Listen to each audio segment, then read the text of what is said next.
What's up, everybody? JT Sports here, back to you guys with another episode of the JT Sports Podcast. On this episode, we're going to be discussing, should the Detroit Lions draft safety Kyle Hamilton second overall, Kenneth Walker or Breece Hall, who is the best running back prospect in the 2022 NFL Draft, will quarterback Malik Willis get drafted in the top 10, and lastly, I'm going to be giving you guys my thoughts to Keenan Allen calling out sports media. Now, if this is your first time listening to the JT Sports Podcast, welcome. I appreciate you for tuning in. Make sure that you follow me on all of my social media platforms. If you haven't already, you can follow me on Twitter at JT Sports __. My Instagram is at JT Sports _. And if you haven't already, make sure that you are subscribed to my YouTube channel, which is JT Sports.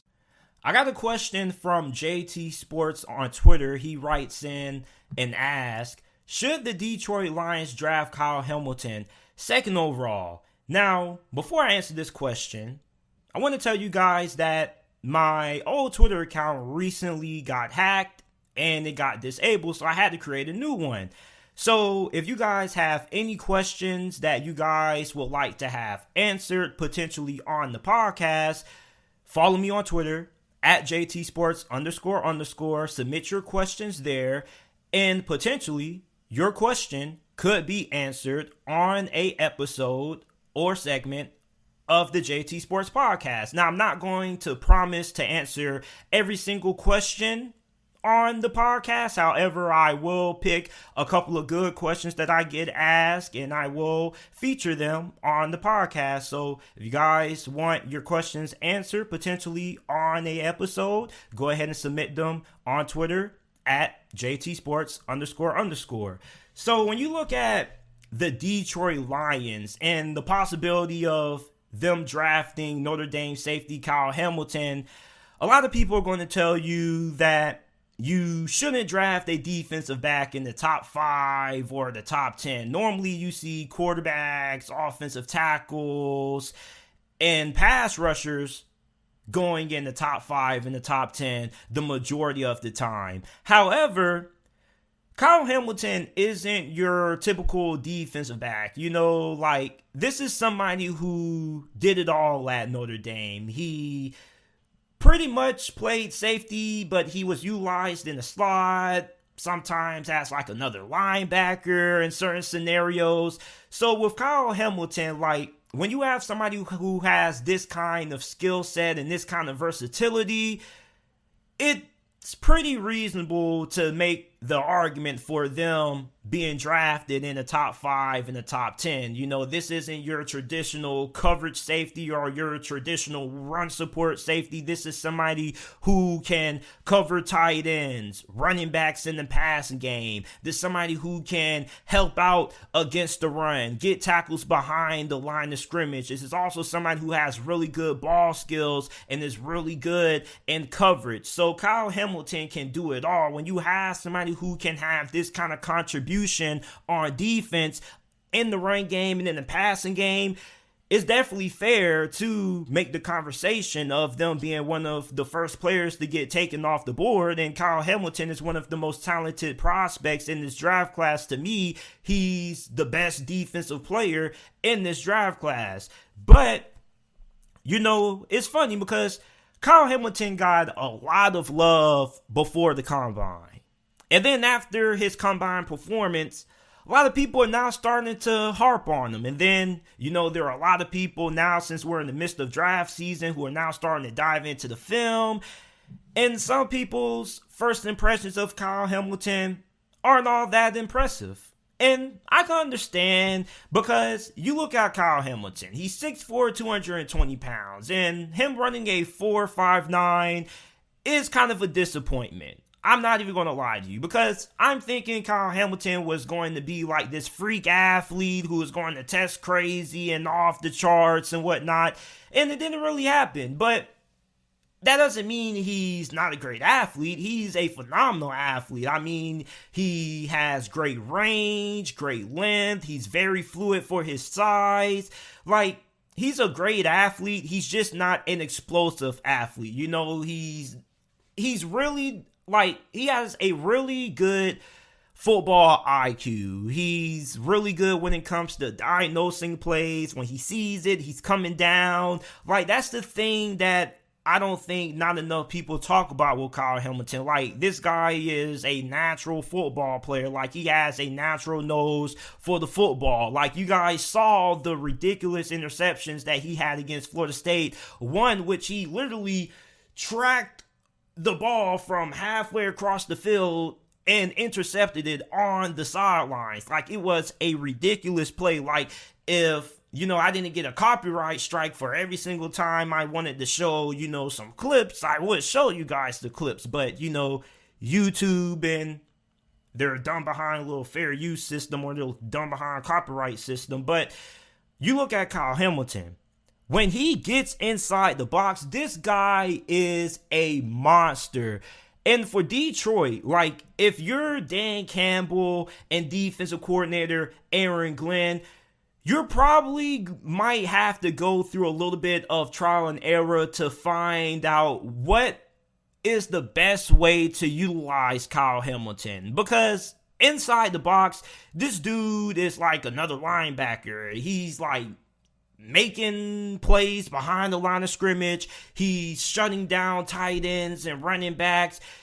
He's really effective inside the box. And a lot of people believe that, that he potentially could switch to linebacker. And I definitely feel like he should only change to linebacker if he can't play safety at a really high level. But I think that he can. However, it is worth noting that there are a lot of risk that comes with Kyle Hamilton. And drafting Kyle Hamilton would be more of a gamble than Detroit using the second overall selection to draft, Aiden Hutchinson or Kayvon Thibodeau, because when you have players on the defensive end who are utilized in different positions on the defensive side of the football in college, oftentimes they're okay or good in certain areas of their game, but they don't have any great areas of their game. So even though Kyle Hamilton looked really impressive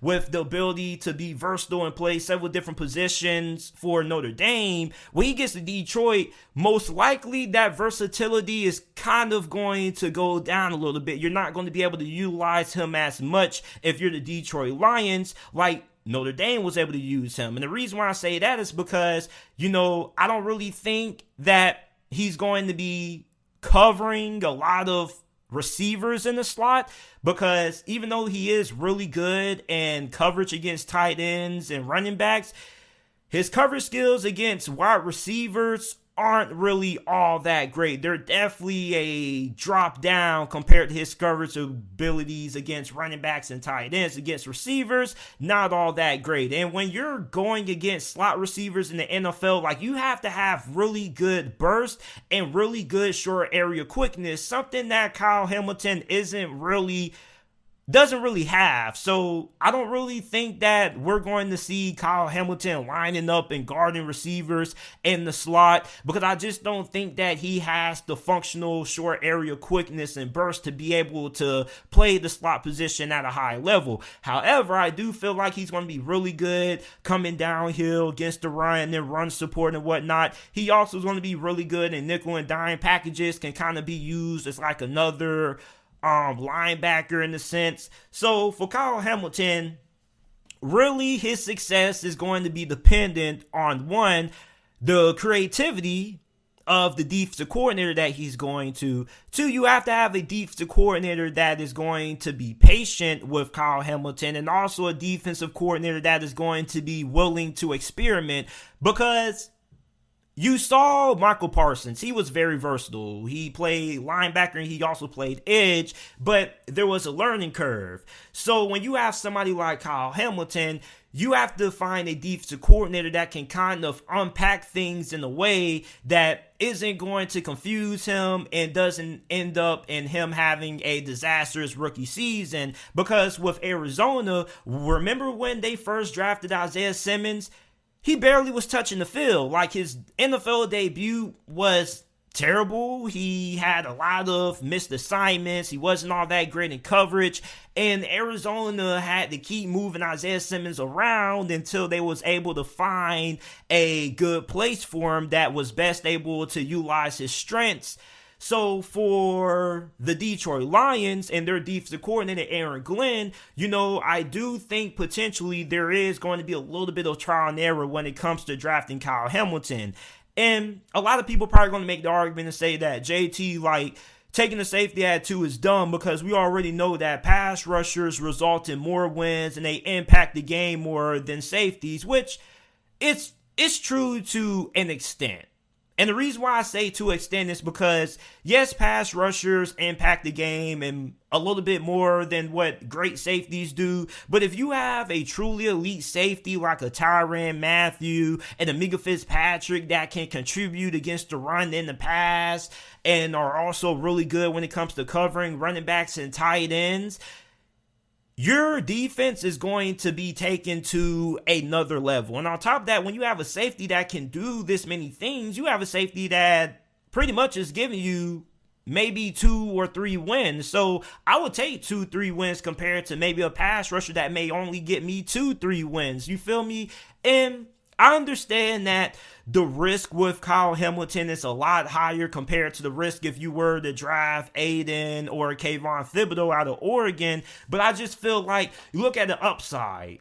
You look at the upside of having Kyle Hamilton really reach his potential. You have somebody who pretty much may end up being the best defensive player in the football, because it's not too many players in the NFL that not only can take away a team's best tight end, but not only help out in the run game, but also affect the game in that many ways. You don't really see that a lot, which is why we're having this conversation and the question being asked of maybe Kyle Hamilton going number 2 to Detroit. Because if I'm Detroit and I'm their general manager, I pulled the trigger, because Detroit is a team that has a lot of needs that obviously aren't going to be filled after the draft and obviously aren't going to be filled when the season starts. However, when you have a team that has a lot of needs, why not go for the player that can, kind of help into areas compared to, some of the other prospects who may only be able to help out in one. And I'm not saying that Aiden Hutchinson and Kayvon Thibodeau aren't good against the run.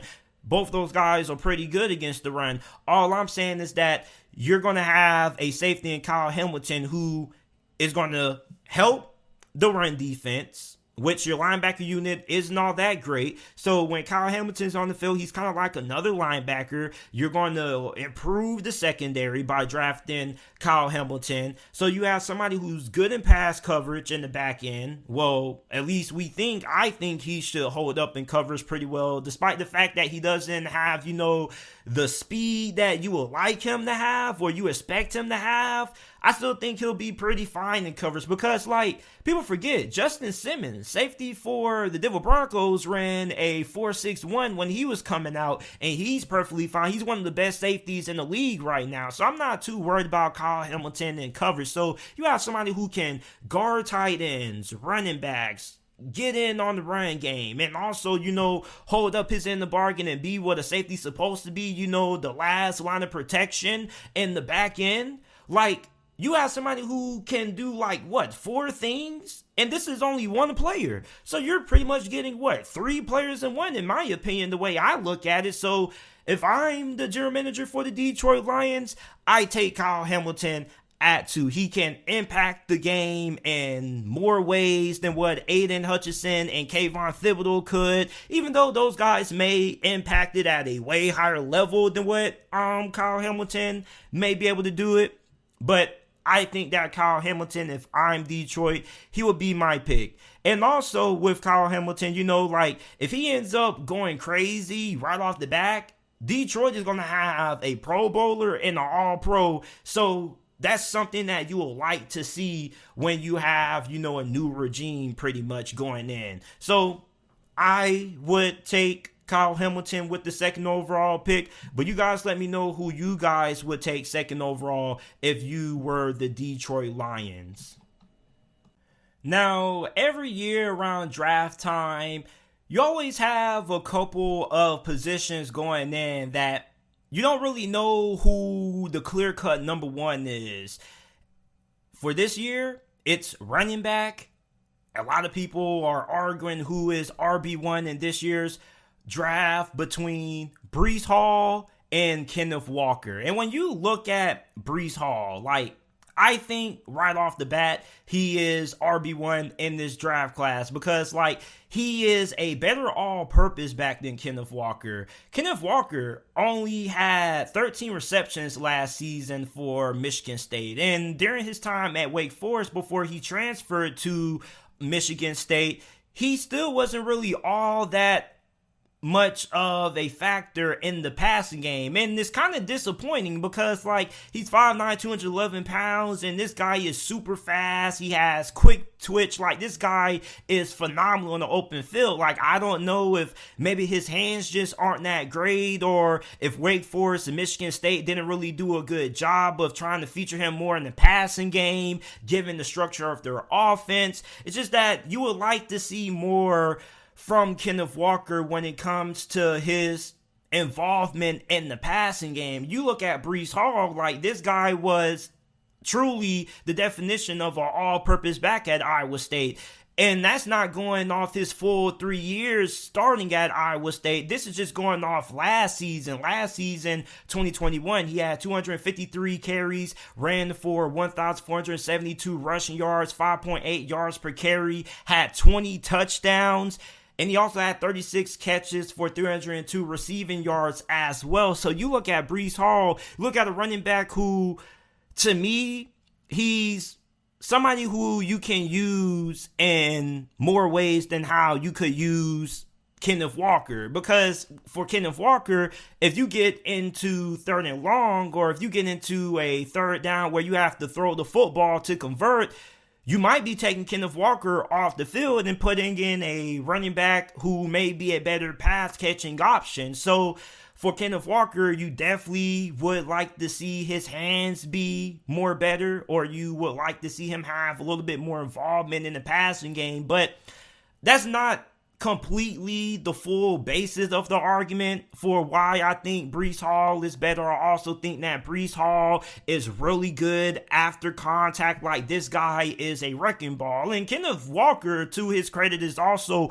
really good breaking tackles and making people miss, not just with, you know, his elusiveness, but also he can run through you as well. He's also pretty powerful, and he's 5'9", 211. Like, he's not a small 5'9", 211. Like, he's pretty compact. Like, he's pretty stout and stocky. So, like, Kenneth Walker, he also is powerful as well. But I just think that Breece Hall is just more of a bulldozer than Kenneth Walker. However, Kenneth Walker is more explosive than Breece Hall.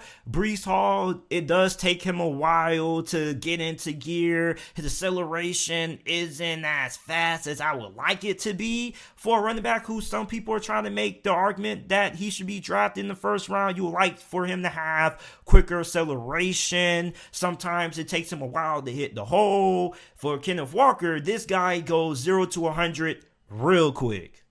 Real freaking quick. Like, this guy can take, he literally just, it's one cut and he's gone. Like, against Rutgers, he had a big run when he just put his foot in the dirt. He just went. And on top of that, like, he's really creative. Like, when it looks like there's nothing, and I mean nothing there, he still finds a way to get something. He's really good when it comes to turning something out of nothing. Like, a lot of people, when they talk about creativity from the running back position, a couple of years ago, like, I never really understood it. Like, I was like, what do you mean, like, that running back is really creative?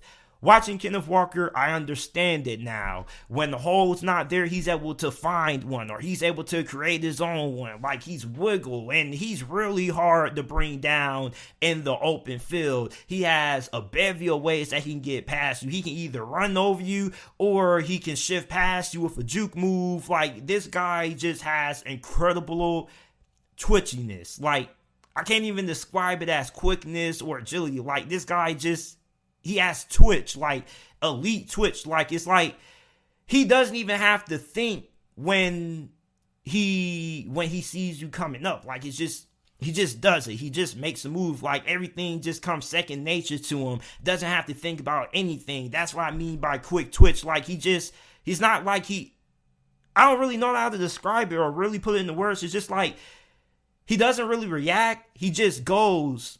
So you look at Kenneth Walker, he's a more explosive back. He is quicker to get to top speed compared to Breece Hall. But overall, in terms of who can do more and who's the more complete back at the moment, I would take Breece Hall. I just think that Breece Hall, you look at what he has done, his 3 years at Iowa State, the 3 years of production speaks for itself. That's also another reason why I think that Breece Hall is RB1 going into this year's draft, because the 3 years of production, I don't think there's another running back in this draft class that has the kind of production that Breece Hall has had for the 3 years that he's been at Iowa State, from 2019 to 2020 to last season. No running back in this draft class, I think, has to kind of resume that Breece Hall has. And although Kenneth Walker had a fantastic season for Michigan State, he was one of the biggest stories in all of college football, transferring from Wake Forest to Michigan State. He only has, 1 year of production. And really, production doesn't really mean much when you're evaluating and scouting halfbacks, because you're really looking for the intangibles and you're just looking for the skills and athletic traits and whatnot. And you just look at Breece Hall, man, like, I just feel like this guy's just a different breed. He also ran a really high 40 time as well, only 1 second slower than Breece Hall, than Kenneth Walker, excuse me. So, I mean, you look at Breece Hall, this guy is a freak athlete as well. Like, it's just that he's just not as elusive, and he doesn't have the top-notch acceleration that Kenneth Walker has. However, outside of that, I think that Breece Hall is just a better all-around running back. He's also pretty solid in, pass protection, in my opinion, from what I've seen from him on film. Kenneth Walker, pass protection, I don't really think is a strength of his. I don't also think it's a weakness. I just think he's okay. So, Kenneth Walker or Breece Hall, I'm taking Breece Hall. I think Breece Hall is, without a doubt, RB1 in this draft class. And I don't think it's by a big margin. Like, I definitely feel like the gap is pretty small between Breece Hall and Kenneth Walker. It's just that when you look at Breece Hall, you're just looking at a running back that has been able to do everything, including being able to catch the ball out of the backfield. So he's a true third down back. For Kenneth Walker, I really don't know how good his hands are. I'm not saying that he's not good catching the ball at all. I'm just saying that haven't really seen it. You get what I'm saying? Maybe it is his hands, or maybe it's just the kind of style of offenses that he played in, not really featuring the running backs in their offenses. So I think Breece Hall is RB1 in the 2022 NFL Draft. Let me know what you guys think in the comment section if you guys are watching this on YouTube. Moving on to the next segment that we have to talk about. Will Malik Willis get drafted in the top 10? Now, Willis has been one of the more impressive prospects during the draft process since the college football season was over. He did really well during the Senior Bowl, really well during the Combine. He also had a pretty good showing at his pro day. And many people think that he's a lock for the first round, myself included. I would be really surprised if Malik Willis fell out of the first round and was drafted on day 2. And the reason why I would be surprised is because, he has done so well during the draft process. I pretty much already had a feeling that once we got to the Combine and we got to, pro days, that Malik Willis was going to dominate, because his tape at Liberty, a lot of people, you see the potential, but you also see a lot of red flags that shows you that Malik Willis has a lot of room for improvement, But that's a lot of the quarterbacks in this draft class, which makes this a really intriguing argument, because even though this is probably one of the weakest draft classes in a lot of people's eyes, there are still going to be a couple of quarterbacks there who are going to get taken pretty highly. And I think that Kenny Pickett and Malik Willis are going to be the two QBs who potentially will get drafted inside the top 10. Now, you're probably asking JT, like, what team in the top 10 at the moment do you see most likely drafting Malik Willis? Well, I think that the Falcons are really interesting. The Falcons right now have the 8th overall selection. They signed Marcus Mariota to a short-term deal, not really a lot of money.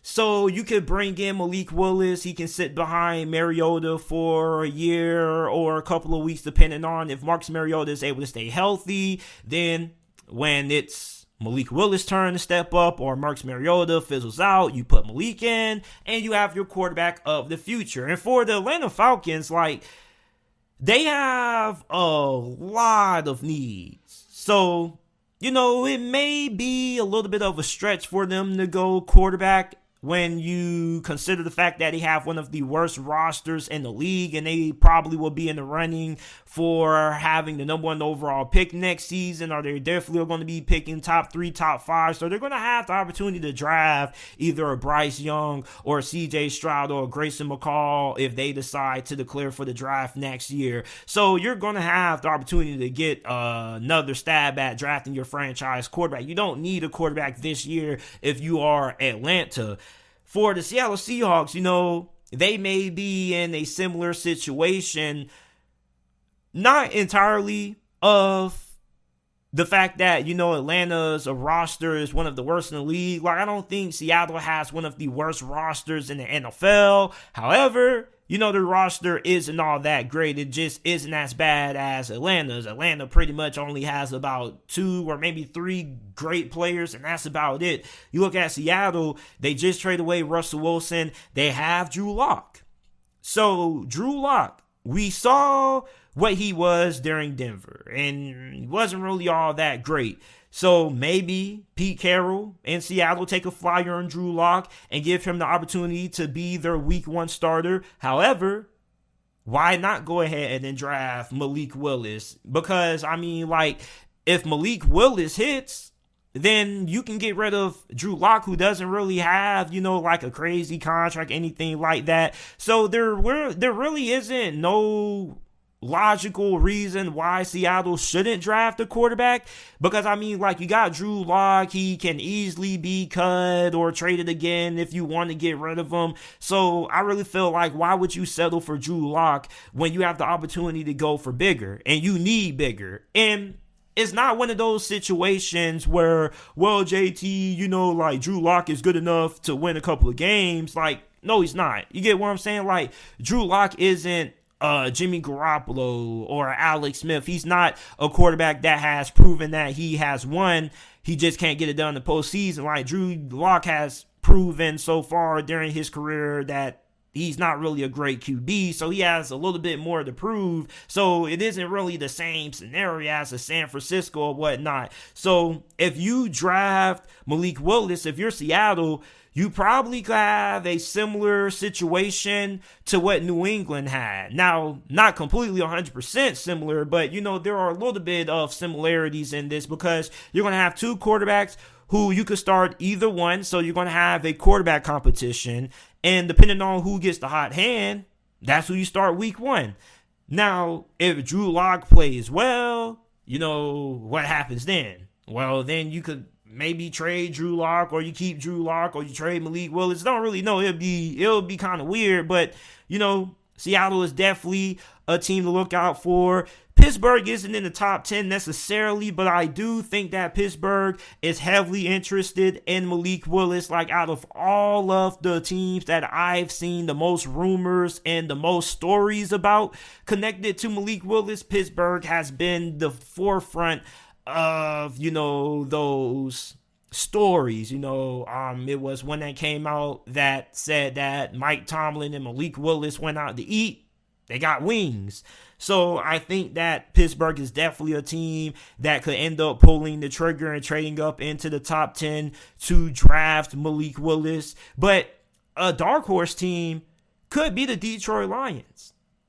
Because we don't really truly know how Dan Quinn and the front office of the Detroit Lions feel about Jared Goff completely. Like, they could end up drafting Malik Willis and saying, hey, like, we're going to let him sit for a year, and then we're going to end up letting him learn from Jared Goff, who is a pretty solid quarterback. He's not bad, but you definitely could do better. So Jared Goff plays for a year. After that, you trade him away in the offseason, or you try to release him.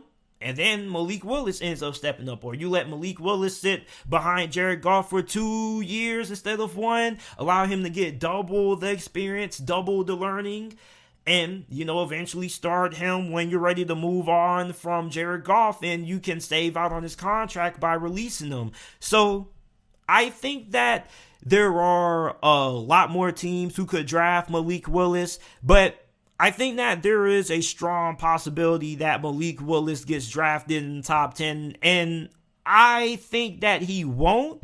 I think he probably will get drafted somewhere between 11 and 24, somewhere around that range. Like, I can't see Malik Willis falling out of the first round, because I understand he has a lot of room for improvement. He has a lot of things that he has to work on. However, the upside and the potential is there. He has the upside to be one of the best quarterbacks in the league, and a lot of teams over the last couple of years, or the past couple of drafts, have swung for the upside. So I don't really think that we're going to see all that much difference this year. Somebody's going to be in love with Kenny Pickett, because Kenny Pickett is regarded as the most pro-ready quarterback, which I would agree with.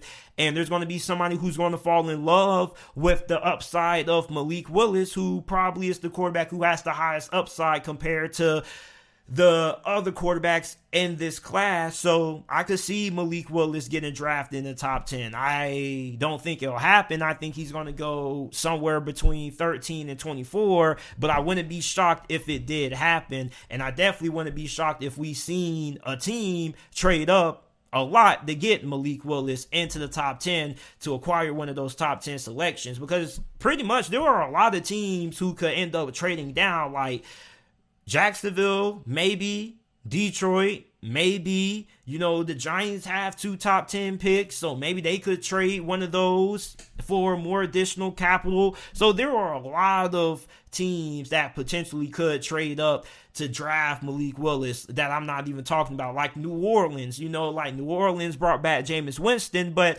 there also could be maybe some internal discussion that, hey, maybe we should go ahead and get our quarterback of the future, since, we could get him on a rookie deal that's going to save a lot of cap space compared to how much cap space you probably would have to use when you're paying a veteran quarterback. So you bring in Malik Willis and get rid of Jameis after a year. So now that you have Malik Willis, if you're in New Orleans, you're going to have a quarterback on a rookie deal, which is going to help you out a lot, with something that the Saints are going to need, because they have had a lot of trouble with the salary cap over the last couple of years. They've been playing catch up, trying to get their salary cap number down. And even right now, I still think they're under their salary cap. So, drafting a young rookie quarterback and having a rookie quarterback on that rookie deal will greatly benefit New Orleans. It will also allow them to continue to build up their team around Malik Willis. So I think that New Orleans could also be a really good fit.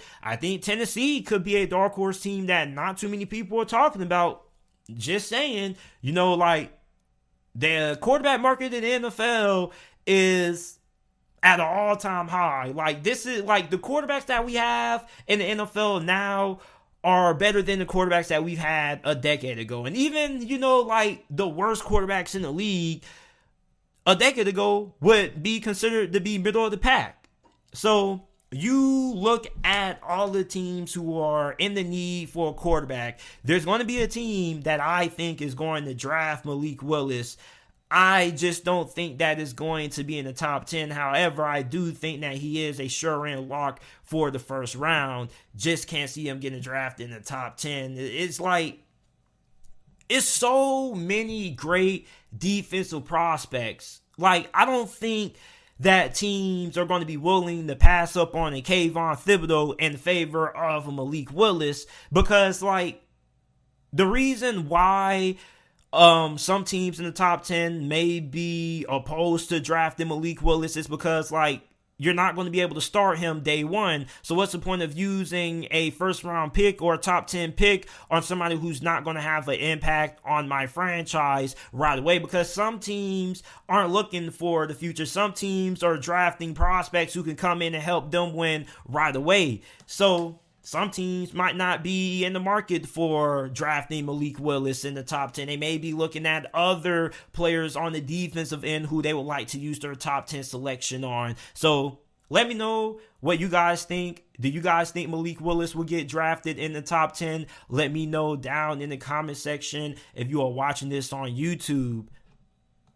The last thing we have to talk about before we wrap up this episode of the podcast, Chargers wide receiver Keenan Allen called out sports media on Twitter a couple of days ago. Now, the tweet said this: "These sports analysts starting to get real disrespectful on TV. It's one thing to have an opinion, but to say what another person can and cannot do, tarnishing people's names because of a bad season or a bad game as if they know it all. See us in person and act all cool. Hashtag puppets." And a lot of people's response to this was, you're mad because people are doing their jobs. And a lot of people have to understand, because I definitely understand where Keenan Allen is coming from. As somebody who, I guess I can include myself in the sports media world, like, what Keenan Allen is basically saying is this: it's okay to have an opinion about people's performances, but a lot of sports analysts on TV, they make it more than just their job. Like, they make it personal. And even though it may come off to the majority of you guys as them just doing their job, you got to also remember that these guys have to bring in viewers. They have to, draw ratings. So they normally add a little bit more oomph to their takes, and oftentimes that will include them piling on the player. And sometimes you'll have some analysts out there, I'm not going to say that no names, that continually harp on the same player over and over and over and over again. And then when an athlete catches you in person, you want to try to act like you didn't say what you said, and you want to try to justify it and saying, oh man, I was just doing my job. You see, that's the problem with society. You get what I'm saying? Like, we don't like to hold ourselves accountable for what we say. You get what I'm saying? Like, just because it's sports analysts' jobs to talk about players doesn't mean that they shouldn't be held responsible and accountable for what they say. You get what I'm saying? Like, any athlete has a right to be upset with anything that a sports analyst says about them, just like we have the right to be upset about anyone's opinions that they may have about us, rather we like it or not. But too many people defend sports analysts. Like, there is a proper way to criticize somebody without making it personal.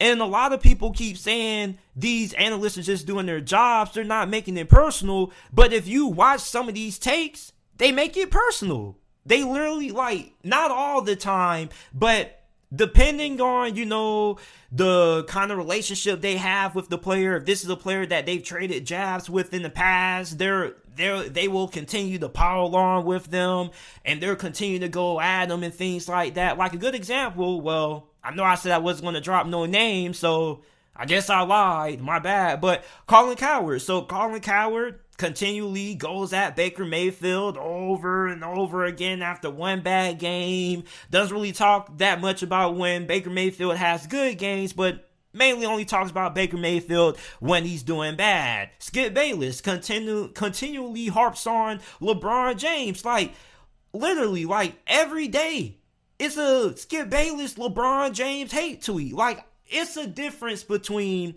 professionalism and going a little bit overboard with your criticism.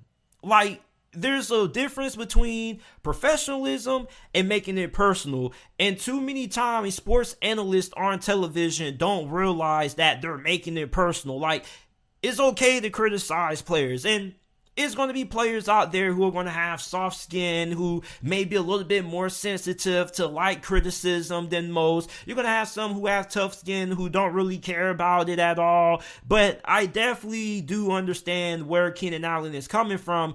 And a good amount of people normally agree with players, and there are a lot of people who agree with Keenan Allen, but there are also a couple of people out there who, disagree, saying that how can you get upset and try to press somebody for doing their job? Like, I definitely feel like there is a proper way to having constructive criticism. And no matter what, no matter how polite you try to criticize somebody, there's going to be people who are just upset with you criticizing them. You get what I'm saying? I'm not talking about that. I'm just talking about the analysts out there who sometimes take it a little bit too overboard and make it too personable. And they have to bring entertainment value because, there's a reason why talk show sports is starting to die out on cable. Because, why are we watching talk show sports on ESPN and FS1 paying for those channels when we can watch it for free on YouTube and you can watch me? I'm not the most beautiful looking person, but I do think I have a pretty good voice for this. So I would think that you guys would like listening to me talk. I hope. But that's my thoughts on Keenan Allen calling out sports media. Let me know what you guys think about it down in the comment section down below. And I appreciate you guys for listening to this episode of the JT Sports Podcast. If you're listening on YouTube, make sure that you leave a like, subscribe to the channel, upload NFL videos, college football videos daily. Also, make sure that you check out the JT Sports Podcast, available on every single podcasting platform, Apple Podcasts, Spotify Podcasts, Google Podcasts, wherever you get your podcasts from. The JT Sports Podcast is available. All you got to do is go to whichever podcasting provider you use or podcasting platform you use, type in the JT Sports Podcast and it will pop up. Make sure you leave a 5-star review. And I appreciate you guys for listening to this episode of the JT Sports Podcast.